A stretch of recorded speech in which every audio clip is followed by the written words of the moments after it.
আমার সন্তান আমার লাইলি ওর কোনো ক্ষতি হইতে দেওয়া যাবে না ডাক্তার। আপনি কিছু একটা বলেন ডাক্তার, কিছু একটা বলেন ডাক্তার। ডাক্তার তো কিচ্ছু কইতেছে না, আমার তো খুব কষ্ট হইতেছে। আমি তোমারে যাইরা মরতে পারুম না। বউ বউ তোমার কিচ্ছু হইব না, তুমি সৌত, আমি আছি তো, কিচ্ছু হইব না তোমার। দেখুন, আপনার স্ত্রী এবং সন্তানকে বাঁচাতে হলে সিজারটা করাতে হবে। ডাক্তার, সিজার করলে আমার লাইলি আমার সন্তান ভালো থাকবো তো? অবশ্যই ভালো থাকবে, কিন্তু আমার জানা মতে আপনি তো একজন ভ্যান চালক, এই সিজারের এত টাকা বহন করতে পারবেন তো?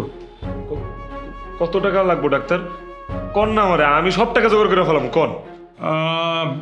সব মিলিয়ে টোটাল কস্ট ৮০,০০০ টাকা লাগবে। ৮০,০০০ টাকা? হ্যাঁ, ৮০,০০০ টাকা। এর নিচে সিজার করা সম্ভব না আসলে। এত টাকা ওনার পক্ষে দেওয়া সম্ভব না। মজু চলো আমরা বাড়ির জায়গা, যা হইব ভালো হইব, আল্লাহ দেখবো, চলো আল্লাহ ভরসা। দেখুন, মা এবং বাচ্চা দুজনেরই কন্ডিশন ভীষণ খারাপ। আগামী ২৪ ঘন্টার মধ্যে যদি সিজার না করেন তাহলে কাউকে বাঁচানো সম্ভব হবে না। ২৪ ঘন্টা? জি, মাত্র ২৪ ঘন্টা। বাচ্চার কন্ডিশন বললাম না, ভীষণ খারাপ। এখন আপনারা ডিসিশন নেন কি করবেন।